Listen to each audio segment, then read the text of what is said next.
everybody, I'm Tom Vassell. I'm Z Garcia. Today we're taking a look at a game called 10 Days in the National Parks. National parks are hot right now. They are. Which in a sense is a good thing because I think we stay inside too much. Yeah, that's great. And 10 days in national parks, that's a great trip. That's a long trip. And if you do it the way it is in this game, I hope... That's a dumb trip. So this is based on an original game from the same designers, Alan Moon and Aaron Weisblum, called 10 Days in the USA, which came out 20 years ago or so.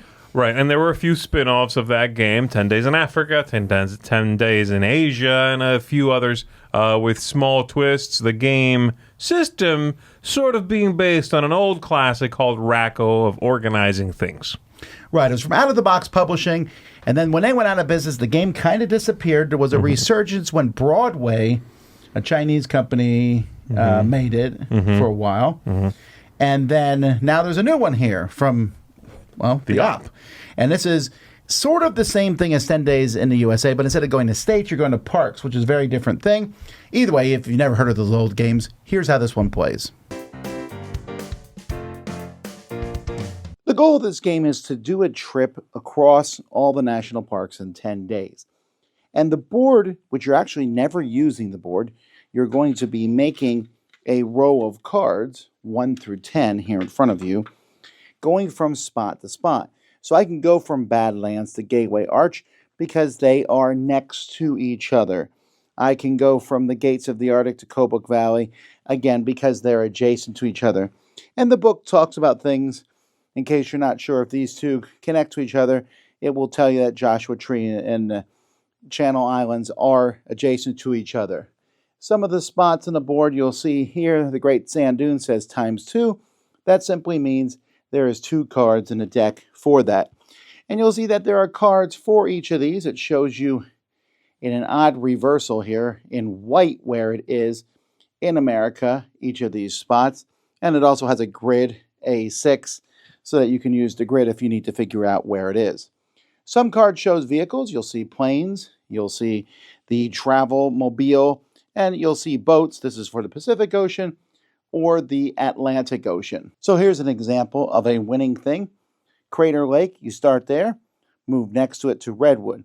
They then take a boat on the Pacific Ocean to go to the Channel Islands, and then they fly. When you fly, you have to go to the same color. So there's an orange card to Mammoth Caves. Over here, a car which can be used as a wild spot, so we'll say Indiana Dunes is this one, to Voyageurs, which is next to the Badlands, which is next to Hot Springs. Now, how do you get to this point? Well, at the beginning of the game, you're going to draw cards, taking turns, placing these cards in any spot. Once it's there, you can't move it. If somehow you manage to get all 10 days, which I have seen happen once in my life, then you automatically win. Otherwise, the game is very simple. There is a draw pile, and there are 3 discard piles. You can take the top card from the discard pile or the top card from the draw pile. Once you take it, you may insert it into a spot in your board, replacing the card that's there, discarding that onto one of the draw piles. If a draw pile is empty, you have to put it there. Otherwise, you choose. If you take the card and you don't want it, you can, for example, off the top of the deck, you discard it. The first person to get 10 days in a row is the winner.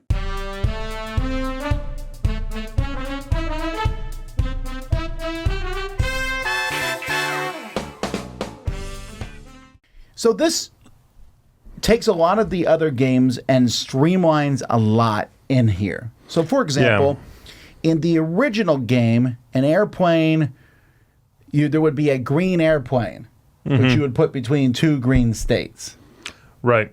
Here, airplanes just go from one color to the other, which makes them more useful. Right. It's a lot more user-friendly that way. The oceans wasn't in the original one, and there wasn't duplicate cards for some bigger areas. Like this one, if it's a big area, that touches a lot of things. There are 2 cards for it. Yeah, that's interesting. And there is also, of course, the big usability part of this is that in the original one, they are, well, in USA, it's states. And in this one being national parks, they're not equally distributed across the entire U.S., so it's a little tricky then, to know where things are unless you have a really good working knowledge of those parks and their locations. Yeah, so if you are an American, and I don't expect non-Americans to know where the states are, but Sure. most Americans, you have some concept of where Connecticut is, Yeah. at least, right? But there's a lot of states smashed together in the Northeast, and I thought, this fixes that. But not really, because now there's a lot of parks smushed in Alaska Right. or in Southern California area.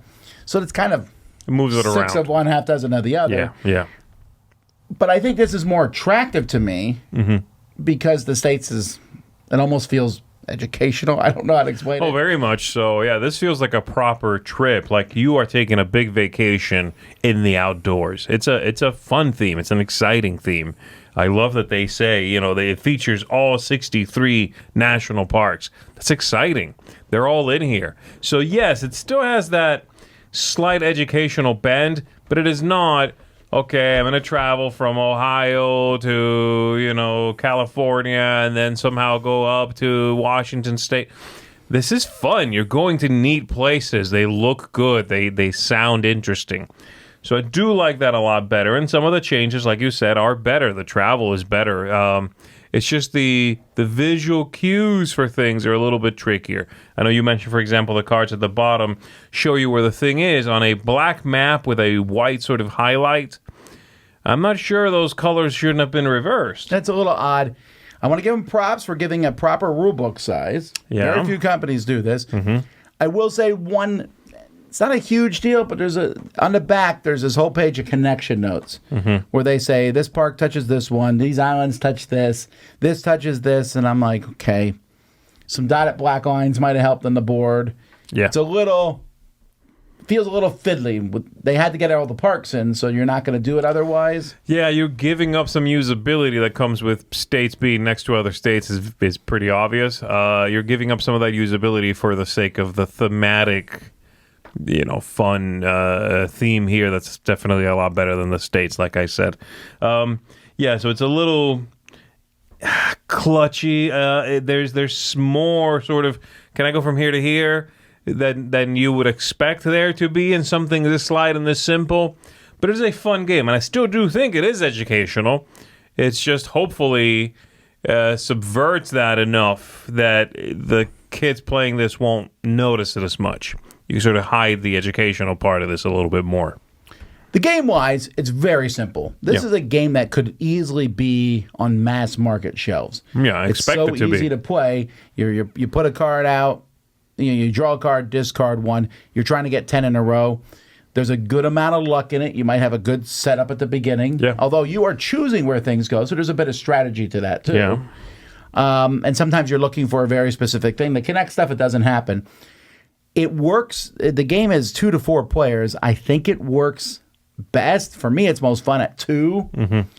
Because when you discard a card, sometimes you're hoping it's still there. So when it comes back around, you can take that same card and put it somewhere else. Of course, knowing that if Z puts a card out, I'm like, I should probably cover that just in case. And there's also the fact that I only have to watch one other player, and if I want to play at this level, I can kind of notice what they're picking up and be careful with my discards. I will not track that for 3 people. I won't even attempt it.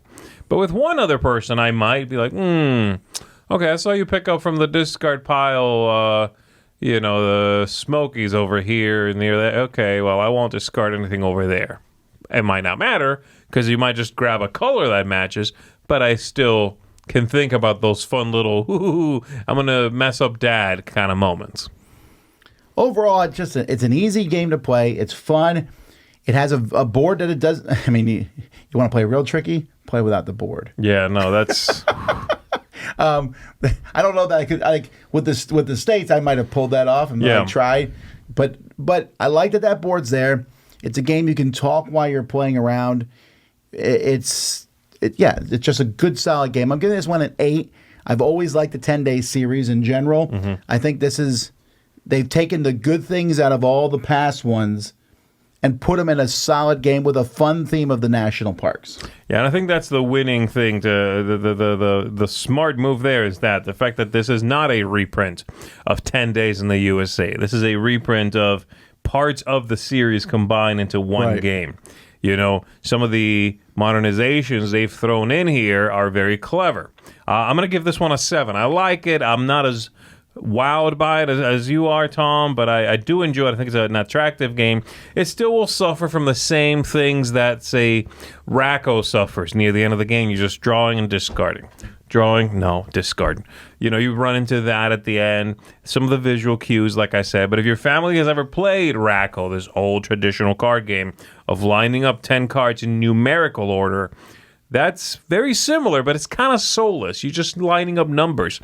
This is going to give you a great, very similar playing system with wonderful immersion. You get to talk about these places, talk about the ones you've been to, the ones you want to visit.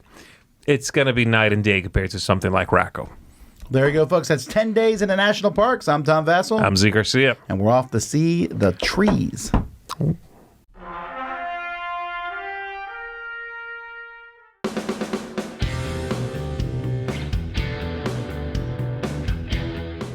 Hey everybody, thanks for watching this video. If you like this review or whatever you just watched, wasn't it amazing?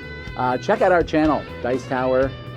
We have all kinds of things. We review games, we do top 10s, we play games live. It's all about board games, but especially the people who play them. Check out Dice Tower YouTube channel.